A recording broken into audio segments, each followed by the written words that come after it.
Assalamualaikum warahmatullahi wabarakatuh. Perkenalkan, nama saya Dr. Gigi Erdianto Setiawardana MHKes. Saya adalah dosen di Fakultas Kedokteran Gigi Universitas Islam Sultan Agung. Nah, pada hari ini saya akan menjelaskan mengenai pernyataan diri dosen dalam unjuk kerja Tridharma Perguruan Tinggi atau PDD UKT PT Pengajaran. Nah, eh, di Fakultas Kedokteran Gigi Unisula ini, saya sudah menjadi dosen sejak tahun 2016 dan di sini saya bertugas untuk mengampu modul 2.3. Apa itu modul 2.3? Jadi di sini saya akan menjelaskan mengenai modul 2.3 ini, yaitu Behavioral Science, Ethics, and Professionalism. Nah, modul 2.3 ini diampu pada semester 4 dengan beban SKS 4 SKS.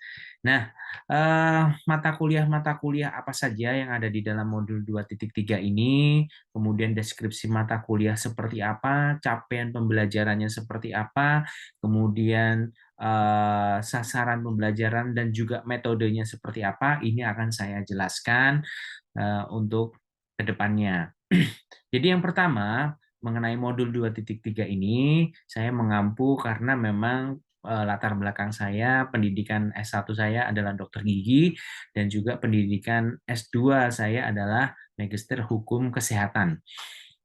Mata kuliah pada modul 2 titik ini kebanyakan adalah mengenai masalah etika, disiplin, dan hukum kedokteran gigi. Jadi yang pertama, mata kuliah di 2.3 ini adalah kode etik kedokteran gigi. Terus kemudian mata kuliah yang berikutnya adalah disiplin kedokteran gigi dan juga hukum kedokteran. Nah, mata kuliah yang lain adalah transaksi terapeutik, kemudian mata kuliah tentang informed consent atau persetujuan tindakan kedokteran, kemudian aspek hukum dari rekam medis kedokteran gigi, komunikasi kesehatan, terutama kesehatan dalam pelayanan kesehatan gigi dan mulut, kemudian juga mengenai masalah etika penelitian. Saya akan menjelaskan mengenai deskripsi dari mata kuliah yang ada di modul 2.3 ini. Yang pertama adalah keberadaan modul ini memang bertujuan untuk memberikan pemahaman dasar mengenai masalah etika di bidang kesehatan, terutama di bidang kedokteran gigi, kemudian masalah-masalah disiplin. Disiplin ini adalah keilmuan mengenai kompetensi dari dokter gigi, standar kompetensi dokter gigi yang memang diatur di dalam Konsil Kedokteran Indonesia. Kemudian juga pemahaman-pemahaman dasar mengenai hukum kedokteran. Hukum-hukum yang berhubungan dengan masalah bidang kedokteran gigi, mengenai masalah standar praktik, kemudian juga bagaimana perizinan praktek sampai dengan pelayanan kesehatan, sengketa medis maupun malpraktek tentang masalah kesehatan gigi. Nah, di sini kita akan mengajarkan mengenai prinsip-prinsip dasar itu dan juga memang hal ini dibutuhkan oleh mahasiswa untuk nantinya bisa melakukan diskusi berbentuk SGD dan juga melakukan skill lab. Nah, modul 2.3 ini memiliki capaian pembelajaran ya. Jadi di modul 2.3 ini sudah kita susun capaian pembelajaran yang pertama, mahasiswa diharapkan mampu memahami penguasaan etika kedokteran untuk mencapai sikap profesionalisme, mencapai sifat profesionalisme sebagai seorang dokter gigi. Kemudian capaian pembelajaran yang kedua, mahasiswa diharapkan mampu memahami penguasaan bidang hukum, ya, hukum-hukum di bidang kedokteran gigi. Nah, itu memang diharapkan mahasiswa mampu menguasainya. Dikarenakan apa? Karena memang hukum di bidang kedokteran gigi ini terkait dengan undang-undang praktik kedokteran, kemudian undang-undang kesehatan, undang-undang rumah sakit, terus kemudian peraturan-peraturan Menteri Kesehatan tentang klinik, peraturan Menteri Kesehatan tentang praktik kedokteran gigi, dan lain sebagainya. Kemudian capaian pembelajaran yang ketiga yaitu mahasiswa diharapkan mampu untuk memahami lingkup etik, disiplin, dan juga hukum. Yang keempat adalah mahasiswa diharapkan mampu melakukan penyelesaian atau memahami penyelesaian dari pelanggaran-pelanggaran etik, disiplin, dan juga hukum di bidang kedokteran gigi. Kemudian capaian pembelajaran yang berikutnya adalah mahasiswa diharapkan mampu untuk mengetahui konsep dari plagiarisme dan juga mampu mengetahui dari konsep etika penelitian. Nah, di modul 2.3 ini, karena memang ada beberapa mata kuliah yang perlu diajarkan, kami memiliki tim teaching, yaitu ada 5 dosen yang dengan sistem pembagian materi pembelajaran. Jadi, materi-materi yang ada di dalam modul 2.3 ini akan diampu oleh 5 dosen. Materi-materi kuliah modul 2.3 ini meliputi mengenai prinsip-prinsip hukum. Prinsip-prinsip hukum terutama hukum kesehatan, hukum di bidang kedokteran gigi. Kemudian prinsip-prinsip etika, kemudian dan juga prinsip-prinsip dari disiplin ilmu disiplin kedokteran gigi. Kemudian juga materi kuliah mengenai profesi. Apa itu profesi kedokteran gigi? Syarat-syarat atau ciri-ciri dari profesi, kemudian bagaimana organisasi profesi di kedokteran gigi, yang mana di sini kita memiliki Persatuan Dokter Gigi Indonesia (PDGI), bagaimana lingkup kerjanya dan lain sebagainya, kita akan membahas di materi tersebut. Kemudian juga mengenai masalah peraturan perundang-undangan. Peraturan perundang-undangan ini terkait praktek dari kedokteran gigi. Kita tahu bahwa memang peraturan-peraturan selalu muncul, terutama peraturan Menteri Kesehatan yang mengatur tentang masalah-masalah praktek, fasilitas kesehatan, pelayanan kesehatan di bidang kesehatan gigi dan mulut. Kemudian materi yang berikutnya adalah transaksi terapeutik dalam kedokteran. Transaksi terapeutik ini adalah bagaimana seorang dokter melakukan transaksi dengan pasien. Artinya adalah hubungan dokter dengan pasien, kemudian juga komunikasi dokter dengan pasien, bagaimana sisi hukum dan juga dari sisi kemanusiaannya. Kemudian materi berikutnya adalah aspek hukum wajib simpan rahasia kedokteran. Jadi memang ada undang-undang yang mengatur hal itu bahwa dokter harus memiliki kewajiban untuk menyimpan rahasia pasien. Kemudian materi selanjutnya adalah pelanggaran-pelanggaran dalam praktek kedokteran, karena memang banyak sekali akhir-akhir ini tuntutan-tuntutan malpraktik, tuntutan-tuntutan skema medis yang mana memang dalam praktek kedokteran gigi juga kemungkinan ada terjadi hal seperti itu. Ini perlu diberikan materi ini agar memang mahasiswa atau calon dokter gigi ini bisa lebih waspada dan juga tidak terjadi hal-hal yang tidak diinginkan. Kemudian nomor 9 adalah komunikasi dalam menerapkan pola hubungan dokter dengan pasien. Dan juga hak dan kewajiban dalam pelayanan kesehatan, terutama kesehatan gigi dan mulut. Ini kita berikan materi-materi mengenai hak dan kewajiban dokter dan juga hak dan kewajiban dari pasien, baik di fasilitas kesehatan tingkat pertama maupun fasilitas kesehatan tingkat lanjut. Kemudian berikutnya adalah prinsip-prinsip dari etika penelitian, karena memang mahasiswa diharapkan nanti bisa melakukan penelitian dan penulisan karya tulis, terutama di bidang masalah kedokteran gigi dan etik dan hukum. Nah, ini memang diharapkan mahasiswa mampu mendapatkan pemahaman mengenai prinsip etika penelitian. Kemudian kami akan menjelaskan bagaimana sistem dari pembelajaran di modul 2.3 ini di Fakultas Kedokteran Gigi Universitas Islam Sultan Agung. Yang pertama adalah memang kita memiliki yang namanya aplikasi ICD, Islamic Cyber Dentistry. Nah, ini memang sebuah aplikasi yang mana di situ menampung berbagai macam tools, ya. Jadi di situ kita bisa memberikan materi-materi kuliah secara online, kemudian kita juga bisa memberikan materi-materi buku maupun materi-materi pembelajaran di sana yang mana bisa di-download oleh para mahasiswa. Dan juga selain itu, selain tatap muka secara online yang difasilitasi di ICD, kita juga bisa memberikan tugas-tugas serta mahasiswa bisa mengumpulkan tugas-tugas tersebut di ICD sehingga dosen pun juga bisa mengecek secara up to date. Ya, kemudian juga selain pembelajaran secara online dan juga masalah tugas-tugas, di situ kita juga bisa memberikan gambaran mengenai dan kita bisa memberikan video pembelajaran yang bisa dilihat secara langsung oleh para mahasiswa dan mahasiswa bisa belajar dari sana. Kemudian bagaimana dengan sistem pembelajaran atau sistem metode perkuliahan di modul 2.3 ini? Jadi kita mengusung konsep ada 3 macam model perkuliahan. Yang pertama adalah tutorial atau SGD. Ini adalah small group discussion. Artinya bahwa mahasiswa memiliki kesempatan selama 1 minggu itu mendapatkan 2 pertemuan SGD. Pertemuan pertama mereka akan diberikan skenario untuk dibahas secara bersama-sama oleh kelompok kecil kurang lebih yang berisi 8 sampai dengan 10 mahasiswa. Dan kelompok kecil tersebut akan membahas mengenai masalah skenario yang sudah diberikan oleh dosen dan akan muncul pertanyaan-pertanyaan yang membahas tentang teori sampai dengan aplikasi dan juga mahasiswa diharapkan mampu untuk berdiskusi dan menjawab pertanyaan tersebut. Apabila di hari pertama itu hanya mahasiswa diharapkan prior knowledge, pengetahuan dasar, maka di pertemuan kedua diberikan waktu 5 hari mereka untuk mencari literatur dan juga berdiskusi sehingga pertemuan kedua pertanyaan-pertanyaan tersebut sudah dijawab secara sempurna dengan dasar-dasar evidence-based dentistry.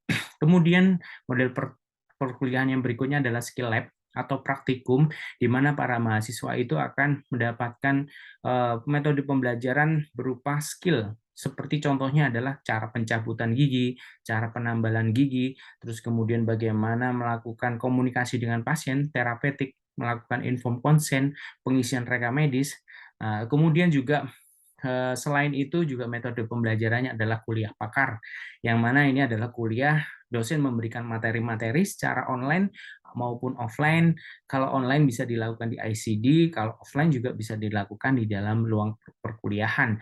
Nah, ini dosen-dosen dengan kepakaran-kepakaran tertentu maka akan memberikan perkuliahan. Di sini ada 5 dosen yang ada pakar mengenai modul 2.3 ini yang akan memberikan perkuliahan.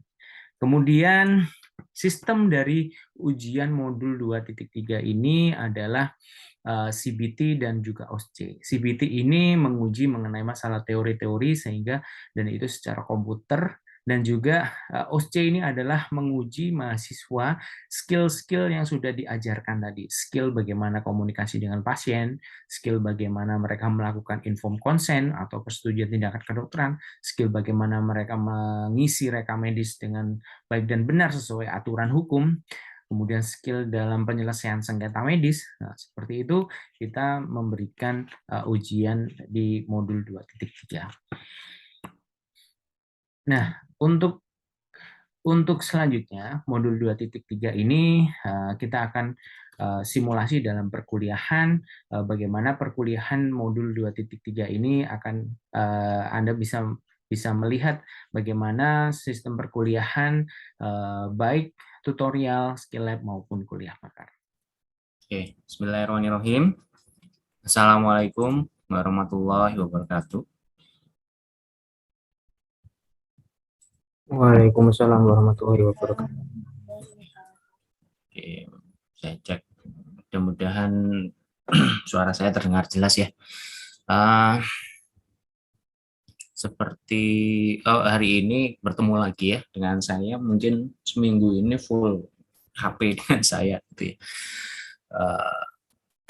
Nanti hari ini akan membahas atau sharing mengenai materi mengenai pelanggaran ya. Kalau dari judulnya sih sebetulnya tema yang diminta adalah pelanggaran etik, disiplin, dan hukum di bidang kedokteran ya, di bidang hukum kesehatan, spesifiknya di bidang kedokteran gigi. Tapi nanti juga saya juga lihat jadwal gitu ya, ada juga materi yang berjudul hubungan pelanggaran etik, disiplin, dan hukum gitu ya. Sebetulnya hampir sama. Jadi nanti akan saya coba pisah gitu ya. Jadi hari ini kita akan membahas mengenai masalah etik gitu ya, etik ruang lingkup ya, ruang lingkup mulai dari awal bagaimana etik itu ada, terus kemudian disiplin itu apa, dan juga kemudian hukum kesehatan itu apa. Gitu ya. Sedikit menyangkut mengenai masalah mungkin jenis pelanggarannya, tetapi akan lebih kita bahas lebih detail lagi nanti di kuliah pakar terakhir dari saya mungkin, karena saya lihat tadi jadwalnya di kuliah akhir saya akan memberikan juga hubungan antara pelanggaran satu dengan pelanggaran yang lain, dan mungkin kita akan juga membahas siapa yang berhak untuk menangani gitu ya. Karena jenis pelanggaran etik dan pelanggaran disiplin itu berbeda yang akan menangani. Itu ada mengenai etika kedokteran, ya, sikap dokter atau dokter gigi itu sebetulnya dibagi menjadi 5, gitu ya, dibagi menjadi 5. Sikap kita terhadap teman sejawat itu juga harus diatur, gitu ya. Dan ini tertuang di dalam kode etik kedokteran gigi juga. Jadi bagaimana kita bersikap terhadap teman sejawat. Teman sejawat ini artinya entah itu dokter atau dokter gigi, gitu ya. Bagaimana Anda mencas up, nanti akan di situ macam-macam ya.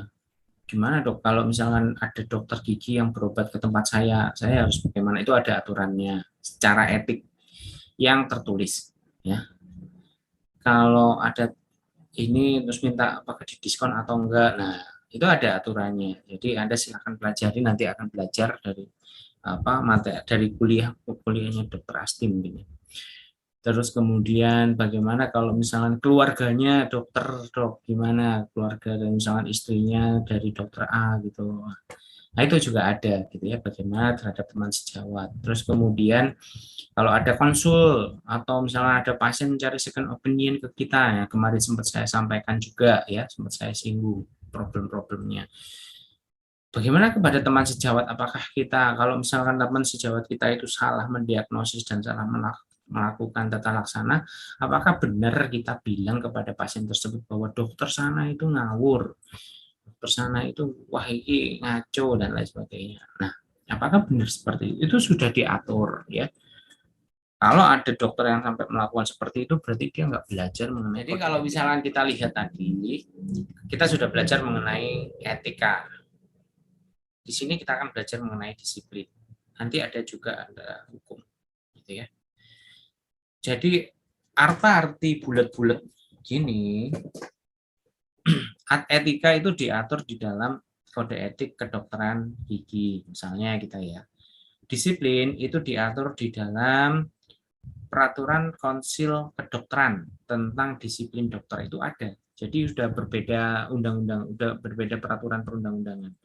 Hukum itu diatur secara luas melalui undang-undang praktek kedokteran, diatur secara luas mengenai undang-undang kitab undang-undang hukum pidana, KUH Perdata gitu ya. Tetapi kalau secara teorinya di kita memang di undang-undang praktek kedokteran saja. Tetapi kalau di lapangan, di pengadilan itu sudah jaksa, kepolisian, hakim itu enggak hanya pakai undang-undang praktek kedokteran, tapi dia pakai semua undang-undang disiplin dan hukum kesehatan dan hukum kedokteran gitu ya.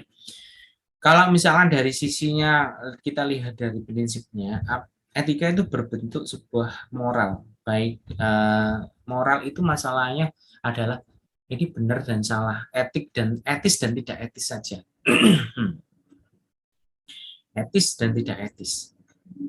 Kalau disiplin itu berbentuknya adalah ini Anda dalam kedokteran menurut kita adalah menurut negara adalah Anda salah sebagai dokter dan benar sebagai dokter gitu. Kalau hukum itu secara keseluruhan ya, memang mengikat secara keseluruhan. Apakah sudah terlihat PDF saya di mana di layar monitor ini? Gimana? Sudah muncul belum ya? Sudah, dokter. Sudah ya. Oke, jadi ini yang ada di layar ini adalah Peraturan Konsil Kedokteran Indonesia nomor 4 tahun 2011. Ya. Jadi KKI yang membuat, nanti yang mengolah juga yang menangani pelanggaran disiplin adalah langsung Konsil Kedokteran. Di sini sudah ada jenis-jenis, dia memutuskan bahwa di pasal 3 inilah ada 28 bentuk jenis pelanggaran disiplin. Nah, 28 bentuk pelanggaran disiplin ini penjelasannya ya ada di bawah. Kita langsung aja ke bawah. Nih, sudah ada. Jadi kalau Anda belajar langsung aja belajar di prekonsil ini ya lebih jelas, lebih lengkap gitu ya.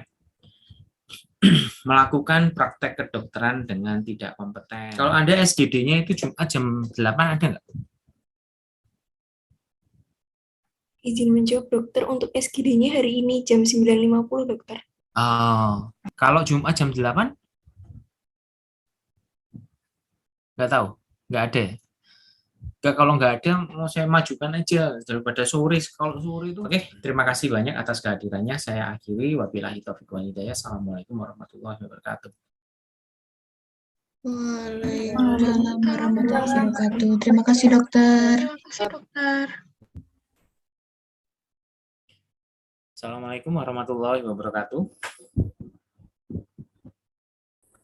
Waalaikumsalam warahmatullahi wabarakatuh, dokter. Waalaikumsalam warahmatullahi wabarakatuh. Baik, kita mulai ya. Yusrina, ya. Iya, dokter. Saya Oke. Ya, saya persilakan untuk bisa memimpin mulai dari berdoa sampai dengan pelaksanaan tutorial ya, pembahasan hari. Monggo. Silakan. Baik, dokter. Terima kasih. Baik, teman-teman. Sebelum kita memulai SGD pada hari ini, marilah kita membaca doa belajar terlebih dahulu. Berdoa dimulai.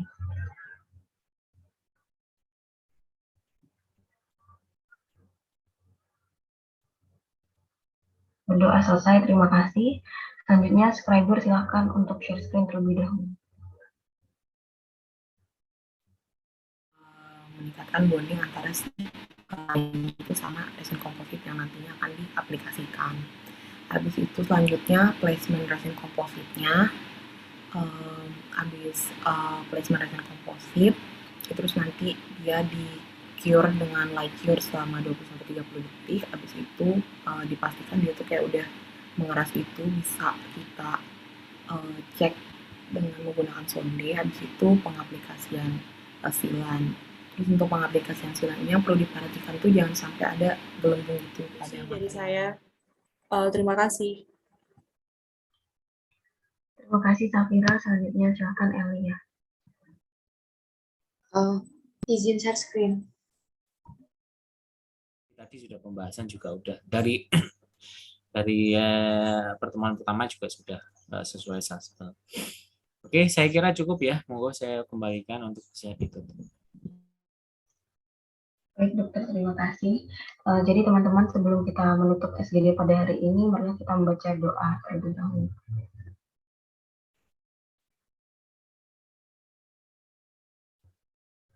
Terima kasih, Dokter Anto. Terima kasih, teman-teman. Dari saya cukup. Wassalamualaikum warahmatullahi wabarakatuh. Waalaikumsalam warahmatullahi wabarakatuh. Oke ya, terima kasih dokter. Saya akhiri ya. Terima kasih dokter. Assalamualaikum warahmatullahi wabarakatuh. Waalaikumsalam warahmatullahi Terima kasih, dokter. Terima kasih, dokter. Terima kasih, Untuk Dok. mempersingkat waktu, silakan pertama untuk bisa. Dokter izin saya. Untuk sikat giginya, kalau gigi kan gimana tadi sikat giginya? Mulut atas bawah. Atas bawah. Kan sudutnya harus kayak bangun ruang apa? Segitiga. Ya, terus kalau di bagian belakang? Bulat-bulat. Dan juga dalamnya ya disikat gigi. Terus untuk makanan yang sehatnya apa aja tuh tadi? Sayur. Sayur, susu, gitu ya. Dan makanan yang harus dikurangi ada es krim, permen, Baik, perkenalkan di sini saya Sinta Navasilova dari mahasiswa Fakultas Kedokteran Gigi Unisulam. Nah, di sini saya akan melakukan penyuluhan tentang cara pencegahan gigi berlubang pada anak di usia 4-6 tahun. Nah, sebelumnya saya izin bertanya dengan Ibu siapa? Tiko. Baik, Ibu Tiko dan Ibu Safira. Baik, Ibu Tiko dan Ibu Safira, apakah bersedia untuk saya lakukan penyuluhan? Iya. Baik, sebelumnya saya izin bertanya dulu ya. Atau mengikis giginya jadi rapuh, jadi bolong gitu. Jadi harus ditinggalkan makanan manis dan juga lengket. Tuh, udah paham belum? Sudah. Ada yang mau ditanyain lagi? Nggak ada. Udah paham ya teman-teman semua tadi apa aja PASTI? Udah kan? Nah, ini kakak simpulin. Nah, untuk P-nya itu periksa ke dokter gigi 6 bulan sekali. A-nya pakai pasta gigi berfluoride. S-nya sikat gigi 2 kali sehari. T-nya tinggalkan makanan manis. Terlalu cepat, juga tidak terlalu bertele-tele. Ya. Jadi ada intonasi, ada penekanan, ya. Terus kemudian ada kontak mata, kemudian ada bahasa tubuh. Ya, tadi sih sudah semuanya hampir sudah melaksanakan dengan baik gitu ya. Hanya saja mungkin intonasinya masih kaku karena memang ini adalah penugasan gitu ya. Jadi kalau misalkan ketika Anda menyampaikan secara langsung ke pasien, kalau misalnya satu orang dengan pasien itu dental side teaching namanya ya. Jadi KIE model di dental itu juga memang seperti ngobrol tetapi dengan jelas. Terus kemudian bahasa tubuh juga sudah, kotak mata juga sudah. Kemudian dalam penjelasan materi, saya kira materi sih gampang ya karena menjelaskan kepada orang awam. Terus yang harus diperhatikan lagi adalah memberikan kesempatan kepada pasien atau kepada orang-orang yang ada suluh gitu ya untuk menanyakan gitu ya, menanyakan kembali kira-kira sudah jelas atau belum, ada yang masih kurang jelas, memberikan kesempatan pertanyaan gitu. Terus kemudian juga yang perlu digarisbawahi adalah kalau dari isi materi sih atau gambarnya menarik atau tidak itu kemarin ya sudah kita bahas mengenai masalah gambar, pemilihan gambar, materi dan lain sebagainya itu sudah kemarin. Jadi kalau hari ini lebih melihat bahwa bagaimana cara Anda memberikan penyuluhan gitu ya. Yang dinilai kalau untuk OC dan juga ujian kompetensi biasanya seperti itu. Intonasi, suaranya juga keras, jelas, tidak bertele-tele ya. Terus kemudian melakukan misalnya pencontohan sikat gigi ya dengan gerakan-gerakan visual yang memang cepat. Ya, overall sih sudah melakukan dengan baik. Jadi tinggal intonasi dan kelulusannya saja. Oke, saya kira cukup demikian pada siang hari ini. Terima kasih. Saya akhiri. Wabillahi taufiq wal hidayah. Assalamualaikum warahmatullahi wabarakatuh. Waalaikumsalam Waalaikumsalam warahmatullahi wabarakatuh. Terima kasih, dokter.